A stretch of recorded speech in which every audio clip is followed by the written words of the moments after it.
This is the whole problem. Your strategy simply isn't working. The last hostage came back in February.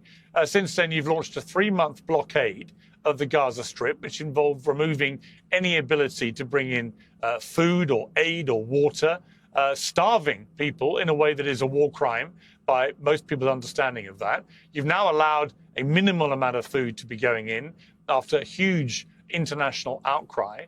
You say that one child the New York Times put on the front page wasn't starving. He clearly was starving. He just had other medical issues going on as well. And there are, we know from all the imagery, we can shake, go ahead, but there are, as you know, many images coming out of Gaza. Let's speak about the New York Times. Well, hang on, let me finish.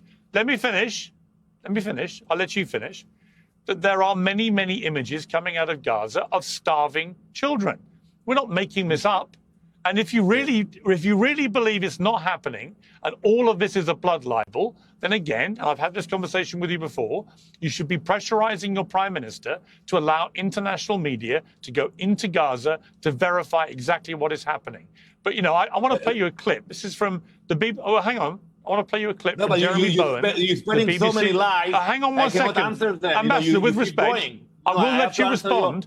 I will let you respond. But I will let you respond, but let me just play one clip to you of the BBC's Middle East editor, Jeremy Bowen, who's reported from every war zone in the last 25, 30 years. Here's what he reported for the BBC. So the Jordanians have passed on a message from the Israelis. The Israelis don't want us to film out of the window at the devastation inside Gaza. But I've spent 10 minutes looking at it with my own eyes. And I can tell you that communities in the north of Gaza that I knew well, very vibrant, tens of thousands of people living hard lives, but actually with a remarkable human spirit, are flat. There's nothing left of them. Now, that's the truth, isn't it, Ambassador? You don't want journalists to go in there because what they're going to uncover and report to the world is utterly horrifying. You have destroyed 2/3, if not more now, of the Gaza Strip. You've displaced 2 million people into a very small area of the Strip. And you now have ministers who you say we shouldn't take seriously, but whose views are never publicly corrected or condemned by Prime Minister Netanyahu. So Smotrich and Ben-Gvir talk openly now about a plan to remove all Palestinians from the Gaza Strip and from the West Bank.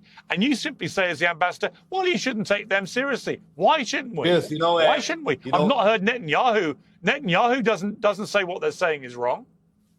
Keep going. You know, if that's an interview, keep going. For 6 minutes now. No, now you can respond. You're showing movies. I'm not spreading lies. If I would have to respond, you know, each allegation, it would take us 15 minutes now. So when you say a lie, tell me the lie. You spoke about the New York Times picture. Let's speak about that for a minute. That was blood libel. When you put a picture of a sick Palestinian boy who has a disease and you claim that he was starving, that was a lie. And by the way, they retracted that. But the way they retracted it was also shameful. They put it in a small page on their Twitter with but to be clear, I said that other children were starving. I said other children were starving. Do you deny that? You said that this boy was also starving. You want to rewind it 2 minutes ago? The boy is clearly. He was also starving. The boy is clearly. The boy was clearly. The boy was clearly emaciated, Ambassador. Clearly emaciated. So yes, he has a medical condition, but also he's clearly not eating, right? No, so that's why not deny true. what we see with our own eyes?